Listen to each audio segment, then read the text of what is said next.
Hello एनिमलर्स, आज हम explain करने वाले हैं डैन डैन के सीजन 2 के पार्ट 3 को, जो इस सीजन का लास्ट पार्ट होने वाला है। तो अगर आपने इसका प्रीवियस पार्ट नहीं देखा है तो डिस्क्रिप्शन में लिंक दिया हुआ है, वहां जाकर देख सकते हैं। तो चलिए शुरू करते हैं। अब यहाँ पर एवल आई और ओकारुन एक दूसरे से फाइट कर रहे होते हैं, जहाँ पर ओकारुन एवल आई को कई टक्कर दे रहा होता है और ओकारुन एवल आई को मारकर दूर फेंक देता है। तब एवल आई अपने बॉल की मदद से ओकारुन पर अटैक करता है, लेकिन ओकारुन उन सभी बॉल से बचकर एवल आई के ऊपर अटैक कर देता है, जिसकी वजह से उन दोनों के अटैक की वजह से वहाँ पर बहुत पावरफुल एनर्जी वेव्स निकल रहे होते हैं। वो दोनों दोबारा से लड़ने लगते हैं, जहाँ पर ओकारुन एवल आई को बड़ी बुरी तरह से धो रहा था और उसे दोबारा से हवा में उछाल देता है। अब एवल आई ओकारुन को कैद करने की कोशिश करता है, लेकिन ओकारुन उससे बच जाता है और अपनी पूरी पावर से एवल आई पर अटैक कर देता है और एवल आई को मोमो के घर के ऊपर फेंक देता है। इस वजह से मोमो का घर पूरी तरह से टूट गया था और ओकारुन भी अपने नॉर्मल फॉर्म में आ जाता है। और इस बार एवल आई को फाइट में काफी ज्यादा मजा आ रहा होता है, इसलिए वो ओकारुन को बोलता है कि इस फाइट में काफी ज्यादा मजा आ रहा है, इसलिए चलो और भी लड़ते हैं, लेकिन तुम किस फॉर्म में आ गए हो, जल्दी करो ट्रांसफॉर्म हो जाओ। अब आयरा को ओकारुन का टेंशन होने लगता है, क्योंकि ओकारुन अब दोबारा से ट्रांसफॉर्म नहीं हो पा रहा होता है, लेकिन ओकारुन इन सबको के बीच में नहीं आने के लिए बोलता है। अब मोमो ग्रैंडमा को ओकारुन की मदद करने के लिए बोलने लगती है, लेकिन ग्रैंडमा बोलती है कि अगर वो लोग ओकारुन की मदद करेंगे तो उन्हें एवल आई को खत्म करना पड़ेगा। तब फाइट की वजह से ओकारुन अब थक गया होता है और एवल आई उसके सामने आकर उसे ट्रांसफॉर्म होने के लिए बोल रहा होता है और फाइट करने के लिए बोलने लगता है, लेकिन ओकारुन मना करने लगता है और बोलने लगता है कि मैं कमजोरों पर अटैक नहीं करता हूँ और तुमसे फाइट करने के बाद मुझे पता चल चुका है कि तुम बहुत ही ज्यादा कमजोर हो। तो एवल आई बोलने लगता है कि तुम कमजोर किसे बोल रहे हो, मैं बहुत ही ज्यादा स्ट्रांग हूँ। लेकिन ओकारुन बोलता है कि नहीं, तुम कमजोर हो और इसी बात पर उन दोनों के बीच बहस होने लगती है। ओकारुन बोलता है कि अगर तुम मुझसे लड़ना चाहते हो तो तुम्हें और भी ज्यादा स्ट्रांग बनना पड़ेगा। तो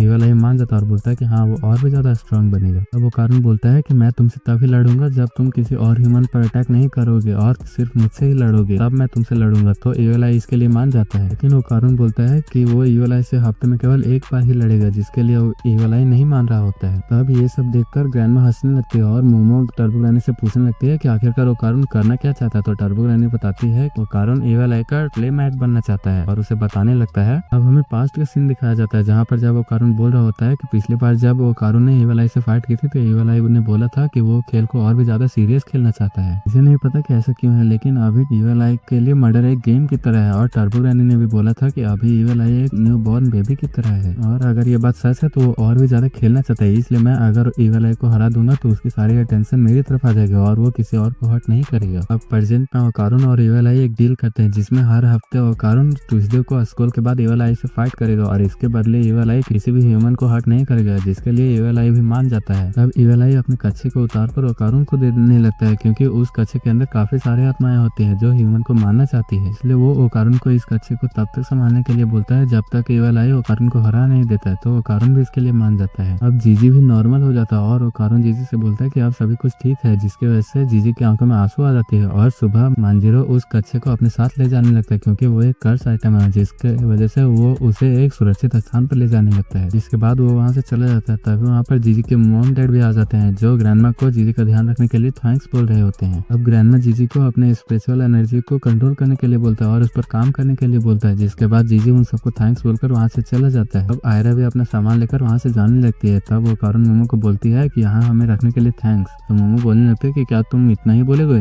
तो ओकारुन बोलता है कि क्या मुझे और भी बोलना चाहिए। तब ओकारुन और मोमो एक दूसरे को प्यार भरी नजरों से देख रहे होते हैं, जिसकी वजह से वो शर्मा रहे होते हैं। तब उन दोनों के रोमांस के बीच आयरा आ जाती है और मोमो को ये सब करने के लिए रोकने लगती है। तब ओकारुन और आयरा यहाँ से चले जाते हैं। तब मोमो और सभी लोग देखते हैं कि उनका घर तो बचा ही नहीं है, जिसकी वजह से ग्रैंडमा उन्हें हॉट स्प्रिंग में जाने के लिए बोलने लगते हैं, जहाँ जाकर वो अलग अलग चीजें करने लगते हैं। तब घर जाते वक्त मोमो को पता चलता है कि अब घर बनाने के लिए उनके पास पैसे नहीं है, जिसकी वजह से मोमो अपने ग्रैंडमा को ज्यादा स्ट्रेस नहीं लेने के लिए बोलने लगते हैं। तब वो लोग अपने घर पास आ जाते हैं। वो अपने घर के पास एक एलियन को देखते हैं, जिसे वो लोग एक लात मारते हैं और पूछने लगते हैं कि आखिरकार वो यहाँ पर कर क्या रहा है। लेकिन तभी ओकारुन उन्हें रोकने लगता है, जहाँ पर मैंटिस और उसका बच्चा भी आया होता है और आयरा भी आई होती है और बोलने लगते हैं कि उन्हें उनकी चिंता हो रही थी और वो लोग यहाँ पर उनके घर को बनाने में मदद करने के लिए आए हैं। वो ओकारुन बताता है कि ये एलियन मैंटिस का दोस्त है और इसका नाम लूट्रस है। तो ये सुनकर मोमो से माफी मांगने लगते हैं, लेकिन लूट्रस अभी भी गुस्सा हो रहा होता है। तो मैंटिस बोलता है कि लूट्रस बोल रहा है कि इसे अच्छा लग रहा है कि इसे एक ब्यूटीफुल लड़की ने थैंक्स बोला, लेकिन मोमो बोलती है कि इसे देख कर तो ऐसा नहीं लग रहा है, मुझे तो ऐसा लगता है कि ये हमें मारना चाहता है। लूट्रस एक कंस्ट्रक्शन स्पेशलिस्ट है, जिसकी वजह से वो हमारे घर बनाने में मदद करेगा। लेकिन ग्रैंडमा मैंटिस को बोलती है कि नहीं, इसकी जरूरत नहीं है, तुम अपने बच्चे को लेकर यहाँ से जाओ और खेलो। लेकिन मैंटिस बोलता है कि मैं हमेशा से ही आपका कर्ज उतारना चाहता था, इसलिए मुझे ये करने दीजिए। और ओकारुन भी बोल रहा था कि उसने भी ग्रैंडमा को काफी तकलीफ दिया है, इसलिए वो उसकी मदद करना चाहता है। लेकिन ग्रैंडमा ये नहीं मान रही होती है और खुद को टफ दिखाने की कोशिश कर रही होती है। लेकिन तभी मोमो सभी को उनकी सच्चाई बता देता है। तब सभी लोग घर बनाने के लिए तैयार हो जाते हैं। तब मेंटिस उन्हें एक मटेरियल नैनो स्किन्स दिखाने लगता है और इससे ही वो लोग घर बनाने वाले होते हैं।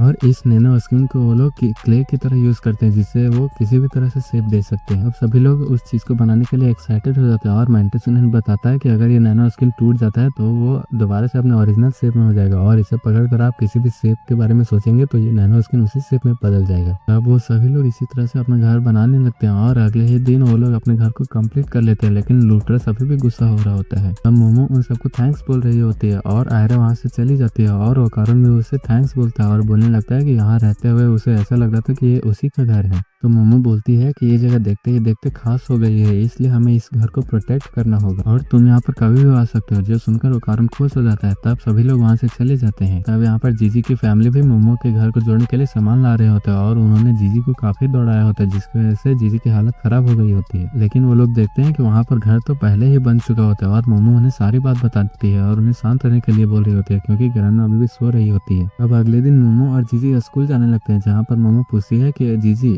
ईवल आई का क्या हाल है। तो जीजी बताता है कि वो बहुत बार ईवल आई में कन्वर्ट हो चुका है, लेकिन ईवल आई में कोई भी गड़बड़ी नहीं की है और उसने अपने वादे को भी काफी अच्छी तरह से निभाया है। मुझे नहीं पता कि ये मेरी ट्रेनिंग की वजह से हो रहा है या किसी और की वजह से, लेकिन मेरा और ईवल आई के बीच काफी अच्छा बॉन्ड बन चुका है और अब मुझे ईवल आई के इमोशंस भी पता चल जा रहे हैं, जिसकी वजह से मुझे पता चलता है कि वो क्या करना चाहता है। और ये सुनकर मोमो बोलती है कि ये तो अच्छी बात है। तब जीजी मोमो से पूछता है कि क्या मोमो को किसी से प्यार है। जो सुनकर मोमो गुस्सा हो जाती है और जीजी को मारने लगती है। अब वहाँ पर स्कूल की बाकी लड़कियां आकर जीजी को घेर लेती है और मोमो वहाँ से खिसक लेती है। तब एक लड़की जीजी को कोल्ड ड्रिंक ट्राई करने के लिए बोलती है और इस बार जब जीजी कोल्ड ड्रिंक पीता है तो ईवल आई उसका कपड़ा नहीं फाड़ता है और उसे ये ड्रिंक भी काफी पसंद आया होता है। अब वो सभी को मारने की बात करने लगता है, लेकिन मोमो उसे खींच कर ले जाने लगती है और जीजी जैसे ही फुटबॉल को देखता है वो फुटबॉल ही खेलने लगता है। यहाँ पर वो गोलकीपर को गोल के अंदर ही पहुंचा देता है और धीरे धीरे करके सभी प्लेयर्स को भी गोल के अंदर पहुंचा देता है, जिस वजह से मोमो को दोबारा से ईवल आई को खींच के ले जाना पड़ता है। यहाँ पर वो किसी गर्म चीज को ढूंढ रही थी ताकि वो जीजी को दोबारा से नॉर्मल कर पाए, लेकिन ईवल आई बोल रहा होता है कि उसे जल्दी से वो ड्रिंक जो उसने पहले पी होती है। लेकिन मोमो बोलती है वो तो उसे कोई गर्म चीज देना चाहते थे, लेकिन लगता है कि उसके पास कोई उपाय नहीं है और वैसे भी तुम किसी को नुकसान नहीं पहुंचा रहे हो, इसलिए मुझे लगता है कि आज का दिन हमें ऐसे ही काटना पड़ेगा। जैसे मोमो जीजी को लेकर क्लास में आ जाती है और सभी लोग जीजी के नए रूप को देखकर हैरान हो जाते हैं और ईवल आई को यहाँ समझ में नहीं आ रहा होता है कि वो क्या करे। तो ईवल आई वहाँ के कुछ बच्चों को देखकर लिखने का ट्राई करने लगता है, लेकिन उसे कुछ भी नहीं लिखा जा रहा होता है, जिसकी वजह से वो दोबारा से लोगों को मारने की बात करने लगता है। इस वजह से मोमो दोबारा से ईवल आई के मुंह को बंद कर देती है और लंच में ईवल आई को वो गर्म चीज खिलाना चाहती थी, लेकिन वहाँ भी उसे कुछ नहीं मिल रहा। जैसे ईवल आई अपने हाथों से ही नूडल्स खाने लगता है। तब मोमो उसे चॉपस्टिक्स देती है, लेकिन ईवल आई को तो चॉपस्टिक यूज करना ही नहीं आ रहा होता है। इस वजह से ईवल आई को गुस्सा आने लगता है, जिसकी वजह से वो दोबारा से अपने हाथों से उसे खाने लगता है। और इधर ओकारुन को उसके क्लास में एक स्टूडेंट अपने पास बुला रहा होता है और वो उसे अपने दुश्मन बुला रहा होता है, लेकिन ओकारुन उसके बात भी नहीं सुन रहा होता है। उसे ऐसा लग ही नहीं रहा था कि कोई उसका दुश्मन भी है, लेकिन जैसे वो सुनता है कि वो उसका दुश्मन है वैसे ही वो हैरान हो जाता है। और यहाँ पर मोमो की सहेलियां उसे पूछ रही होती है कि कहीं जीजी के ऊपर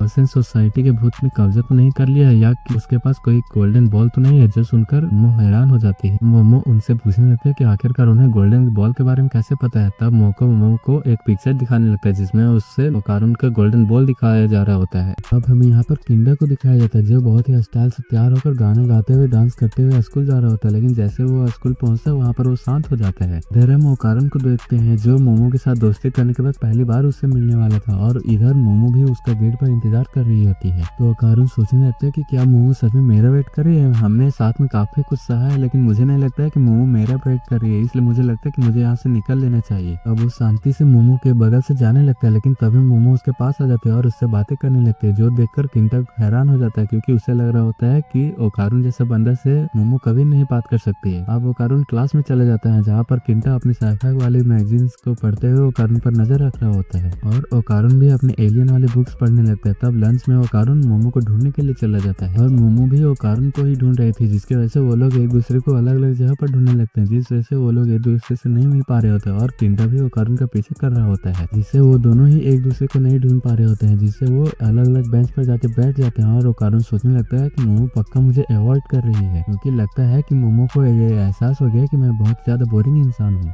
जब मोमो सोच रही होती है कि आखिरकार ओकारुन कहाँ गया है, लंच ब्रेक खत्म होने वाले लेकिन अभी वो मुझे नहीं मिला है, लगता है मैंने उसे दोस्ती करने के लिए ज्यादा फोर्स कर दिया है। फिर ओकारुन सोच रहा होता है कि मोमो काफी पॉपुलर है, इसलिए मुझे लगता है कि मैं उसके लिए एक बैकअप फ्रेंड हूँ। और किंटा भी ओकारुन के अपोजिट बेंच में बैठा होता है और उस पर नजर रख रहा होता है। तब वो लोग अपने क्लास में जाने लगते हैं, जिसकी वजह से गलती से ओकारुन और मोमो एक दूसरे से टकरा जाते हैं, जिससे उन दोनों के बीच एक किस हो जाते हैं, जिसे देखकर किंटा, मिको और मोको हैरान हो जाते हैं। तो हमें प्रेजेंट का सीन दिखाया जाता है, जहाँ पर किंटा ओकारुन का ध्यान अपनी तरफ करने की कोशिश कर रहा होता है, लेकिन ओकारुन को उसके इशारे समझ में ही नहीं आ रहे होते, जिससे किंटा सोचने लगता है कि अब मुझे अपनी पावर और चालाकी का यूज करना होगा, क्योंकि यही एक तरीका है। तब वो ओकारुन के पास जाकर उसे बोलता है कि मैंने तुम्हें ढूंढ लिया मेरे दुश्मन। जो सुनकर ओकारुन बोलने लगता है कि क्या सच में तुम मुझसे बात कर रहे हो, क्योंकि अभी तक तो तुमने मुझे से कभी भी बात नहीं किया, तो अब क्यों कर रहे हो। किंटा बोलने लगता है कि मुझे लड़कों में इंटरेस्ट नहीं है, लेकिन तुम्हारी बात ही अलग है। मुझे ये जानना है कि तुम मोमो के साथ इतने घुल मिल कैसे गए हो। तुम बिल्कुल भी हैंडसम नहीं हो और तुम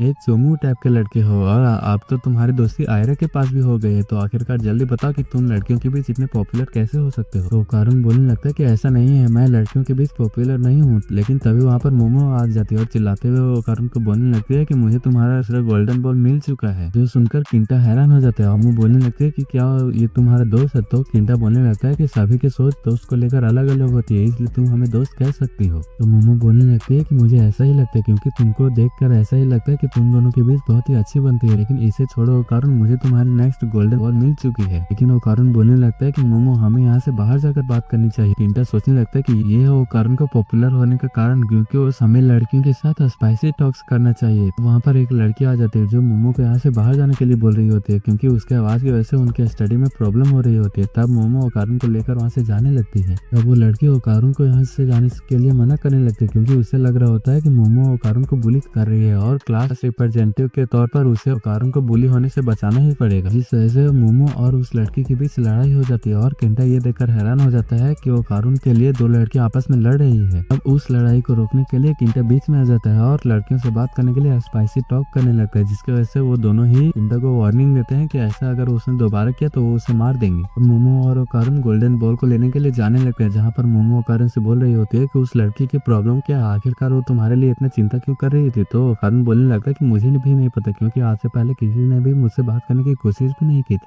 लेकिन ये सब देखकर मैं काफी खुश हूँ। जो सुनकर मोमो बोलने लगती है कि ऐसा इसलिए है कि तुम काफी कूल हो। जो सुनकर ओकारुन बोलने लगता है कि क्या सच में मैं कूल हूँ, आखिरकार मैंने ये कह ही दिया। जो सुनकर मोमो हंसने लगती है। वो दोनों उस गोल्डन बॉल के बारे में बात करने लगते हैं, जहाँ पर ओकारुन बोल रहा होता है कि जरूर वो गोल्डन बॉल किसी भूत के पास होगी, क्योंकि टर्बो ग्रैनी के अकॉर्डिंग भी वो बॉल भूत को अपनी तरफ अट्रैक्ट करता है। और यहाँ किंटा भी उनका पीछा कर रहा होता है और वो बोल रहा होता है कि ओकारुन जरूर कोई स्पाइसी टॉक कर रहा है, लेकिन ऐसा क्यों कि जब मैं स्पाइसी टॉक करता हूँ तो मुझे मौत की धमकियां मिलने लगती है। आखिरकार मुझे ये सीखना ही होगा कि लड़कियों से स्पाइसी टॉक कैसे बात करना पड़ता है, ताकि मुझे भी मोमो जैसी लड़की से किस करने का मौका मिल जाए। तभी उससे एक बकेट टच हो जाती है, जिससे मोमो और ओकारुन को पता चल जाता है कि वहाँ पर किंटा उनका पीछा कर रहा होता है। लेकिन तभी किंटा उनके सामने आ जाता है और अचानक से वो हवा में उड़ने लगता है और सीधा मोमो की तरफ बढ़ने लगता है, जिससे उसे लगने लगता है कि आज वो मोमो को किस करके ही रहेगा। लेकिन तभी बीच में ओकारुन आ जाता है और ट्रांसफॉर्म होकर मोमो को बचा लेता है। मोमो बोलने लगते है कि ये तो वही तुम्हारे क्लास का थर्ड के इंसान है, लगता है कि तुम्हारा गोल्डन बॉल इसी के पास है। ओकारुन को वहाँ पर उसके गोल्डन बॉल उड़ते हुए दिखाई देने लगते हैं, जिससे वो लोग उन्हें पकड़ने की कोशिश करने लगते हैं, लेकिन वो पकड़ में नहीं आ रहे होते। और जैसे वो ओकारुन उस बॉल को पकड़ने की कोशिश करता है, वो गोल्डन बॉल ओकारुन पर अटैक करके उसे पीछे कर देता है। ओकारुन मोमो को बोलने लगता है कि ये कोई घोस्ट नहीं है, क्योंकि वहाँ पर मुझे एक बॉडी फील हो रही है। तब वो गोल्डन बॉल वहाँ से जाने लगते है, जिसकी वजह से ओकारुन मोमो को अपने पीठ पर बिठा लेता है और किंटा को ये बिल्कुल ही पसंद नहीं आ रहा होता है कि ओकारुन मोमो को पिगी राइड दे रहा है। तब मोमो किंटा को ओकारुन और मोमो का बैग संभालने के लिए बोलने लगती है, और अगर उसने ऐसा नहीं किया तो वो पक्का उसे मार देगी। अब वो लोग उस गोल्डन बॉल का पीछा करते हुए अपार्टमेंट में चले जाते हैं, लेकिन तभी वो गोल्डन बॉल कहीं पर खो जाती है, जिसे वो लोग ढूंढने लगते हैं। वो बॉल आकर मोमो पर अटैक कर देती है, जिससे मोमो दूर जाकर गिरती है और वो बॉल ओकारुन पर भी अटैक करने लगा और उसे मारने लगता है। तब मोमो अपनी साइकिल पावर से उस बॉल को पकड़ने की कोशिश करने लगती है, लेकिन वो बॉल टेरेस पर चढ़ जाता है। वो ओकारुन उस बॉल को एक किक मारता है और मोमो भी उस बॉल को एक पंच मारती है, लेकिन तभी ओकारुन उस बॉल को दोबारा से किक मारने के लिए जाने ही लगता है, लेकिन तभी वो बॉल ओकारुन को मारकर पीछे फेंक देता है। वो बॉल वहाँ से नीचे जाने लगती है, लेकिन तभी वो मोमो और कारण को अपने पीठ पर बिठा लेती है और अपने साइकिक पावर से स्विंग करते हुए उसके नीचे जाने लगती है, लेकिन तभी वो बॉल उन पर अटैक करके उन्हें नीचे फेंक देता है, जिससे मोमो अपने साइकिक पावर से ओकारुन और खुद को चोट लगने से बचा लेती है। लेकिन नीचे गिरने की वजह से उनकी थोड़ी हालत खराब हो चुकी होती है और मोमो बोल रही होती है कि आखिरकार हम ऐसी चीज को कैसे हराएंगे जिसे हम देख ही नहीं सकते हैं। अभी उन्हें किंटा के चिल्लाने की आवाज सुनाई देने लगती है, जिसकी वजह से वो दोबारा से ऊपर चढ़ने लगते हैं और उन्हें किंटा नीचे गिरते हुए दिखाई देने लगते हैं, जिसकी वजह से मोमो अपने पावर की मदद से किंटा को नीचे गिरने से बचा लेती है। मोमो किंटा को डांटने लगती है कि आखिरकार तुम यहाँ पर कर क्या रहे हो, मैंने तुम्हें अपना बैग संभालने के लिए बोला था ना। लेकिन तभी वहाँ पर वो बॉल भी आ जाती है। किंटा उन्हें बोलता है कि तुम मुझे बाद में बताना कि तुम लोग आखिर हो कौन और इस बॉल को अब मैं संभालूंगा। तब किंटा उस बॉल की तरफ बढ़ने लगता है, वो उस बॉल का कुछ नहीं बिगाड़ पाता और वो बोलने लगता है कि अब हम इसे 3 तरफ से देख सकते हैं, क्योंकि मुझे लगता है कि रेक्टर रिफ्लेक्शन प्रोजेक्ट का यूज कर रहा है। ये सुनते ही वो बॉल वहाँ से भागने लगता है और अपार्टमेंट को तोड़ते हुए वहाँ से जाने लगता है और किंटा उसका पीछा करने लगता है। मोमो उस बॉल के डायरेक्शन को देखकर अपने पावर की मदद से स्विंग करते हुए उसके पास जाने लगती है। इधर ओकारुन एक बैल को बजाने में लगा हुआ था, जिसकी वजह से वो तीनों ही अलग अलग डायरेक्शन से उस बॉल को देखने लगते हैं, जिसकी वजह से मोमो को उस बॉल के अगल बगल एक छवि दिखाई देने लगती है, जिसे वो अपनी पावर की मदद से पकड़ लेती है और ओकारुन को भी उस परछाई को दिखाई देने लगता है, जिसकी वजह से वो फुल थ्रॉटल का यूज करके उस बॉल को नीचे फेंक देता है। मोमो केंटा को बोलने लगते हैं कि तुम तो कमाल के उठर की, आखिरकार तुम्हें इस चीज का पता कैसे चला। तो केंटा बोलने लगता है कि अगर कोई चीज गायब है तो वो पक्का ऑप्टिकल कैमोफ्लेज का यूज कर रहा है। हमें पता चलता है कि केंटा ने सभी बातें मैगजीन से पढ़ा होता है, जिसके बारे में वो उन्हें एक्सप्लेन करने लगता है, लेकिन मोमो और ओकारुन उसे इग्नोर करने लगता है और उस बॉल की तरफ बढ़ने लगते हैं। तो वो लोग उस चीज को देखने लगते हैं जो अब विजिबल हो चुका है और ओकारुन बोलने लगता है कि ये तो एक काइजू है। तभी वहाँ पर किंटा आकर बोलने लगता है कि आखिरकार तुम उस बॉल की बात कर रहे हो जिसे मैंने अभी हैंडल किया है। सुनकर मोमो गुस्सा हो जाते हैं और बोलने लगते हैं कि तुम्हारी प्रॉब्लम क्या है, और वो किंटा को मारने लगते हैं, लेकिन किंटा को तो इन सब चीजों में मजा आ रहा था। वो लोग इस चीज का पता लगाने के लिए नीचे जाने लगते हैं और हमें दिखाया जाता है कि अचानक से ही उस काइजू में चेंजेस आने लगते हैं और इधर किंटा ओकारुन को बोल रहा होता है कि मुझे बताओ कि लड़कियों से स्पाइसी टॉक्स पे कैसे बात कर सकते हैं। जो सुनकर मोमो गुस्सा हो जाते हैं और वो दोबारा से किंटा को मारने लगते हैं, लेकिन किंटा को दोबारा से इनमें मजा आने लगता है। अभी वो ओकारुन देखता है कि वो चीज काफी बड़ी हो चुकी है और इस सब चीजों के बारे में वो दूसरों को भी बताता है और वो लोग देखते हैं कि वो काइजू ओकारुन के बॉल की मदद से काफी ज्यादा बड़ा हो चुका है। अब उस काइजू के बड़े होते ही वहाँ का डायमेंशन चेंज हो जाता है, जिसकी वजह से वहाँ पर केवल वही लोग बच जाते हैं जिनकी स्पिरिचुअलिटी काफी पावरफुल होती है। अब वो काइजू ओकारुन और उनके टीम पर अटैक कर देता है, जिसकी वजह से वो लोग उस काइजू से बचकर भाग रहे होते हैं, लेकिन वो काइजू उनका पीछा नहीं छोड़ता है। इधर आयरा और जीजी भी उसी डायमेंशन में होती है, लेकिन उन्हें कुछ समझ में नहीं आ रहा होता है। तब आयरा जीजी को भी मोमो के पास ले जाने लगती है। हाँ, वो देखते हैं कि ओकारुन और मोमो उनकी तरफ ही भाग के आ रहे होते हैं, जिनके पीछे एक बड़ा सा काइजू होता है, जिसकी वजह से वो लोग भी डर के वहाँ से भागने लगते हैं। अभी किंटा वहाँ पर गिर जाता है और वो काइजू उस पर पैर रखने ही वाला था, लेकिन आयरा और मोमो अपनी पावर की मदद से उसे रोक लेते हैं और कारुन किंटा को वहाँ से इधर ले आता है। तब मोमो जीजी को किंटा को अपने घर ले जाने के लिए बोलते हैं, जहाँ वो लोग दोबारा से मिलेंगे। तब जीजी किंटा को लेकर वहाँ से जाने लगता है और मोमो और कारुन के ऊपर बैठ जाती है और आयरा और मोमो मिलकर उस काइजू से लड़ने लगते हैं, जहाँ पर आयरा अपने बालों की मदद से काइजू पर अटैक कर देती है, लेकिन इससे उस काइजू को कुछ नहीं होता, जिससे आयरा सोचने लगती है कि जब ये काइजू छोटा था तब वो तेज था, लेकिन अब ये बड़ा हो गया तो क्या ये और भी ज्यादा ताकतवर हो गया है। आयरा अपने बालों की मदद से उस काइजू के आंख को ढक लेती है और उसे नीचे गिराने की कोशिश करने लगती है, लेकिन वो काइजू नीचे नहीं गिरता और अपने सिंग की मदद से आयरा पर इलेक्ट्रिक शॉक से अटैक कर देता है, जिससे वो तीनों ही बच जाते हैं, लेकिन उन्हें समझ में नहीं आ रहा था कि वो क्या करे। तब आयरा एक गाड़ी को अपने बालों से उठाकर उस काइजू के ऊपर फेंक देती है, जिससे उस काइजू का बैलेंस बिगड़ने लगता है। इससे मोमो आयरा की तारीफ करने लगती है, लेकिन आयरा बोलने लगती है कि शांत रहो और मुझे बॉस बोलो। अब मोमो उस काइजू के पैरों पर अटैक कर देती है, जिससे वो काइजू नीचे गिर जाता है। अभी वो काइजू अपने पूंछ से मोमो और ओकारुन पर अटैक कर देते हैं, जिसकी वजह से वो लोग नीचे गिर जाते हैं और आयरा बोलने लगते हैं कि ये चीज इसलिए हुआ क्योंकि तुम लोग मुझे बॉस नहीं बोल रहे थे। अब आयरा अपने बालों की मदद से एक टावर को उस काइजू की तरफ फेंक देता है, जिसकी वजह से वो काइजू नीचे गिरने लगता है। तभी वो काइजू खुद को बैलेंस कर लेता है और आयरा को पकड़ लेता है, जिसे बचाने के लिए मोमो वहाँ के फोल्डिंग्स को उस काइजू की तरफ फेंकने लगती है, जिससे आयरा छूट जाती है और मोमो बोलने लगती है कि एक लीडर तभी बनता है जब वो टीम वर्क का भी सहारा ले, जिससे आयरा को उसकी मदद करनी ही पड़ती है। अब वो काइजू उन्हें ढूंढने के लिए वहाँ के बिल्डिंग्स को तबाह करने लगता है और अपने इलेक्ट्रिक पावर से उन पर अटैक कर देता है, जिसकी वजह से मोमो और ओकारुन वहाँ नीचे गिर जाते हैं, जिससे ओकारुन अपने नॉर्मल फॉर्म में आ जाता है, जिस वजह से मोमो उन दोनों को प्रोटेक्ट करने के लिए अपने साइकिक पावर का यूज करने लगती है। ओकारुन बोलने लगता है कि लगता है ये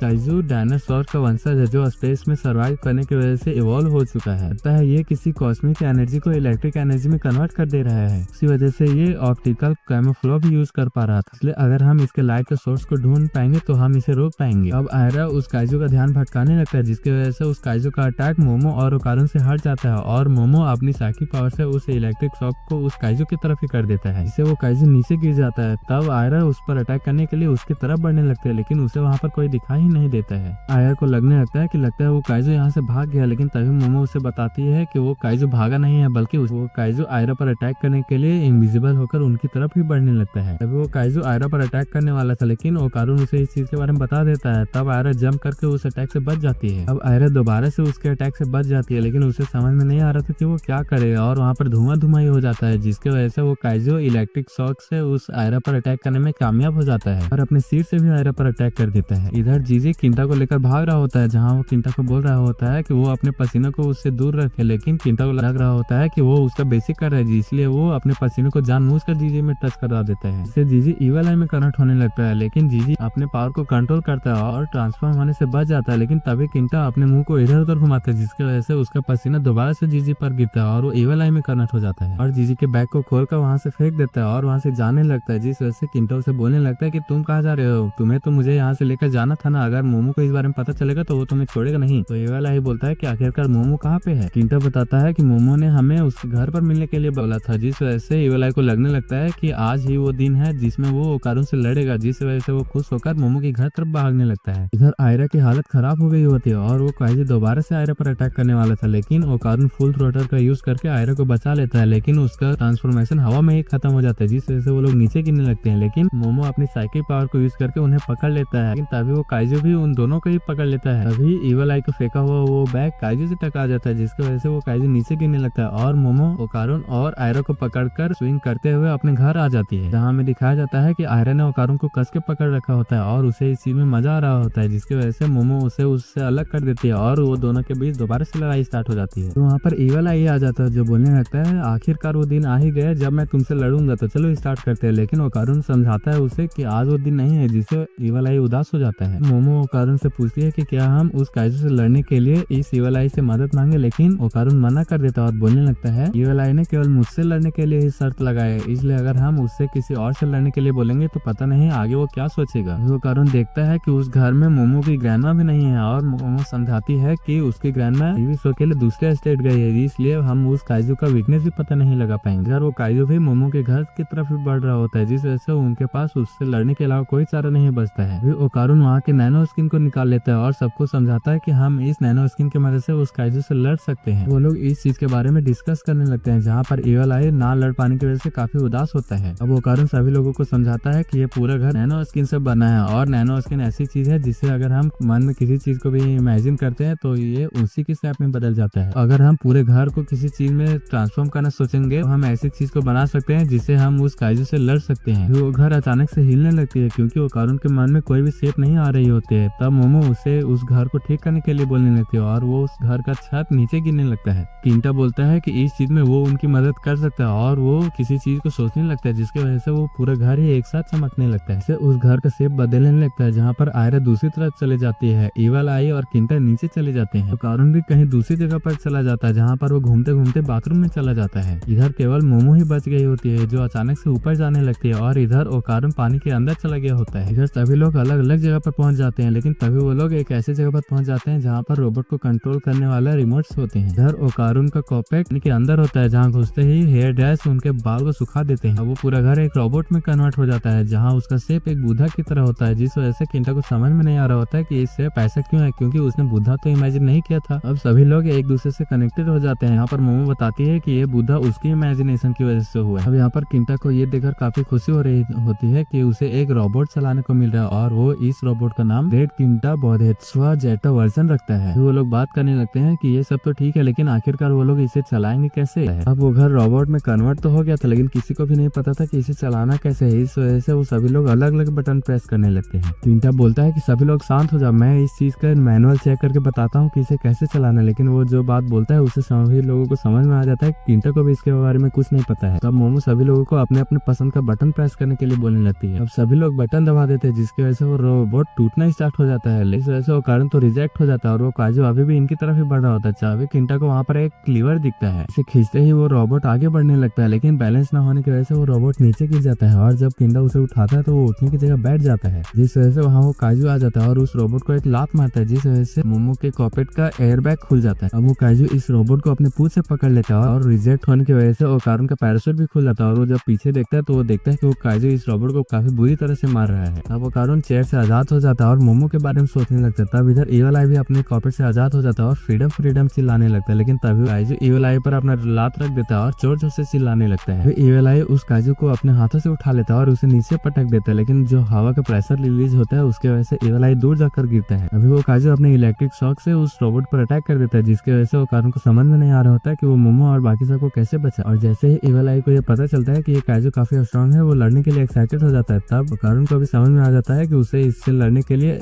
इवल आई के साथ लेना ही पड़ेगा। वो काजू अपना पैर ओकारुन के ऊपर रखने लगता है, लेकिन वो रोबोट उस काजू के पैर को रोक लेता है और किंडा बोलने लगता है कि अब मुझे समझ में आ गया कि इस रोबोट को कैसे चलाना है, मुझे बस वो चीजें विजुअलाइज करना होगा। और मेरे लिए तो ये करना काफी आसान है, क्योंकि मैंने बचपन से ही रोबोट को चलाने का सपना देखा था, जिस वजह से मैंने इस चीज को 10,000 बार इमेजिन किया। तब किंटा की इमेजिनेशन की वजह से वो रोबोट ट्रांसफॉर्म होने लगता है और वो उससे चलाने लगता है। तभी मोमो उसे शांत रहने के लिए बोलने लगती है, लेकिन किंटा उसकी बात नहीं सुन रहा होता है, क्योंकि उसे इस टाइम तो रोबोट चलाने में मजा आ रहा था। वो काजू रोबोट की तरफ बढ़ने लगता है और ये रोबोट भी उसी की तरफ बढ़ने लगता है। तब किंटा उस काजू को जोर से एक पंच मारता है, जिसकी वजह से वो काजू दूर जाकर गिरता है, लेकिन तभी वो अपने पूंछ से रोबोट को पकड़ लेता है और उसे अपनी तरफ खींचने लगता है। लेकिन इस चीज का फायदा उठाकर किंटा उस काजू को जोर से एक पंच मारता है, जिसकी वजह से तो ओकारुन और इवल आई जोर जोर से खुश होने लगते हैं। काजू अपने इलेक्ट्रिक शॉक से उस रोबोट पर अटैक कर देता है, लेकिन किंटा उस इलेक्ट्रिक शॉक को डाइवर्ट कर देता है। वो काजू उस रोबोट के हाथ को काट देता है, जिसे किंटा उठाकर उस रोबोट की तरफ ही फेंक देता है, जिसकी वजह से वो काजू नीचे गिर जाता है। नैनो स्किन की मदद से किंटा उस हाथ को दोबारा से जोड़ लेता है और वो उस काजू के पूंछ को पकड़ कर उसे जोर जोर से घुमाने लगता है और उसे सिटी की तरफ फेंक देता है और उसी की तरफ बढ़ने लगता है। उस काजू से लड़ने लगता है। तब वो दोनों दोबारा से लड़ने लगते हैं, जहाँ पर किंटा उस काजू के मुंह को पकड़ लेता है, जिसकी वजह से वो काजू उसके सामने आकर अपने इलेक्ट्रिक शॉक से उस पर हमला कर देता है। अब हमें किंटा का पास्ट दिखाया जाता है, जहाँ पर रोबोट खरीदने की वजह से सभी बच्चे उसका मजाक उड़ा रहे होते हैं, लेकिन किंटा को इससे कोई फर्क नहीं पड़ रहा होता है, क्योंकि उसे तो रोबोट से मतलब होता है। अब प्रेजेंट में उस इलेक्ट्रिक शॉक की वजह से वो रोबोट पूरी तरह से टूट जाता है, लेकिन किंटा इसे दोबारा से जोड़ लेता है और उस काजू पर अटैक कर देता है और उसे दूर फेंक देता है। किंटा आसमान में उछलकर गोल गोल घूमते हुए उस काजू पर अटैक कर देता है। इधर इवल आई और ओकारुन भी उसी की तरफ बढ़ रहे होते हैं, लेकिन तभी वो काजू गायब हो जाता है और उस रोबोट को एक पंच मारते हैं, जिसकी वजह से वो रोबोट नीचे गिर जाता है। किंटा सोचने लगता है कि ये बिल्कुल यूजलेस है, क्योंकि मैं यहाँ पर वो सभी चीजें कर सकता हूँ जो मैं इमेजिन कर सकता हूँ, लेकिन तभी वो काजू दोबारा से इस पर अटैक कर देता है, जिसकी वजह से वो रोबोट टूटने लगता है। किंडा के कॉकपिट का एयर बैग खुल जाता है। अब वो काजू अपने पूंछ की मदद से उस रोबोट को दूर फेंक देता है और उसे बहुत ज्यादा मारने लगता है, जिसकी वजह से ये रोबोट काफी ज्यादा टूट जाता है। वैसे ओकारुन किंटा को वहां से भागने के लिए बोल रहा होता है, लेकिन एयर बैग खुलने की वजह से किंटा उस इजेक्ट वाले बटन के पास भी नहीं पहुंच पा रहा होता है। अब मोमो अपनी पावर की मदद से उस काजू के अटैक को रोक लेते हैं और आयरा अपने बालों की मदद से उस काजू को लपेट लेती है। किंटा बोलने लगता है कि ये तुम लोगों ने काफी अच्छा काम किया है, आप तुम लोगों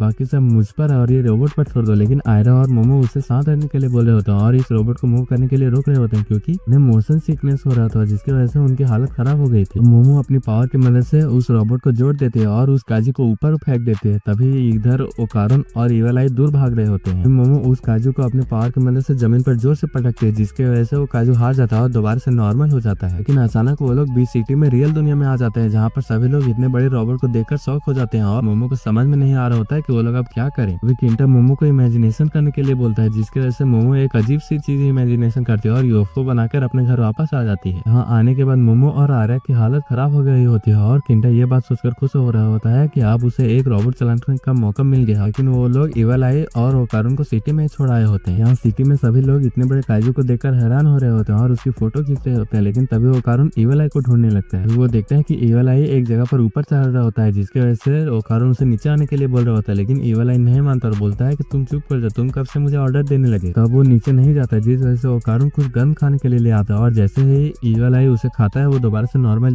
जीजी में कन्वर्ट हो जाता है। ओकारुन जीजी को उस काजू को अपने घर ले जाने के लिए बोलने लगते हैं, जिस वजह से ओकारुन और जीजी उस काजू को उठाकर अपने घर ले जाने लगते हैं। इस वजह से बहुत सारे लोग उनके पीछे पड़ जाते हैं, लेकिन ओकारुन और जीजी किसी की बात नहीं सुनते और वो लोग किसी तरह करके मोमो के घर पहुंच जाते हैं। तभी वहाँ किंटा आ जाता है, जो इन लोगों को बोलने लगता है कि तुम लोग आ गए, तुम लोग तो बिल्कुल यूजलेस हो। तभी ओकारुन उसका तारीफ करने लगता है और बोलने लगता है कि तुमने इतने बड़े रोबोट को मूव करके काफी अच्छा काम किया। किंटा एटीट्यूड में बोलने लगता है कि ये तो मेरा बाएं हाथ का खेल था, लेकिन रुको, क्या तुम और मोमो मिलकर इस पूरे प्लेनेट की रक्षा कर रहे हो? लेकिन ओकारुन बोलता है कि नहीं, हम लोग तो गोल्डन बॉल को ढूंढ रहे हैं, जिसके पीछे ये काजू और घोस्ट पड़े हुए हैं। किंटा बोलता है कि इसका मतलब उस गोल्डन बॉल के पीछे पूरा भविष्य टिका हुआ है, लेकिन ओकारुन बोलता है कि नहीं, वो इतनी भी इम्पोर्टेंट चीज नहीं है। तो किंटा बोलता है कि अगर तुम ऐसे करने ही वाले हो तो मैं तुम्हारी मदद जरूर करूंगा, लेकिन ओकारुन इस चीज के लिए मना कर देता है। अब जीजी किंटा से बात करने की कोशिश करने लगता है, लेकिन किंटा उससे बात बात नहीं कर रहा होता है, लेकिन तभी वो कारण उस काइजू को मुंह खोल देता है और वो अंदर देखने लगता है, जहाँ उसे एक इंसान का पार्ट दिखाई देता है। इस वजह से सभी लोगों को लगने लगता है कि जरूर इस काइजू ने किसी इंसान को खाया होगा। किंडर जीजी को उस मुंह के अंदर जाने के लिए बोलता है, लेकिन जीजी इसके लिए नहीं मानता है। तब वो कारुन डिसाइड करता है कि वो इसके मुंह में जाएगा, क्योंकि उसे अपना गोल्डन बॉल चाहिए होता है। वो कारुन को उस काइजू के मुंह के पास एक जीप दिखाई देती है, जिसे वो खोल लेता है, जिसकी वजह से वहाँ पर एक एलियन गर्ल दिखाई देने लगती है, जो उस काइजू के अंदर थी। इसे देखकर सभी लोग हैरान हो जाते हैं। जब मोमो एक नैनो स्किन को लेकर बाहर आ रही होती है ताकि वो किंडर को इस घर को दोबारा से बनाने के लिए बोल देता है, तभी वो देखती है कि ओकारुन उस एलियन गर्ल को किस कर रहा होता है। इसे देखकर सभी लोग हैरान हो जाते हैं और उस चीज को देखकर तो मोमो का दिल ही टूट जाता है, जो फीलिंग नैनो स्किन के अंदर भी चला जाता है और वो घर पूरी तरह से ब्लास्ट हो जाता है। इसी के साथ हमारा ये पार्ट और ये सीजन यहीं पर खत्म होता है। अगर आपको ये वीडियो पसंद आया हो तो वीडियो को लाइक करना और चैनल को सब्सक्राइब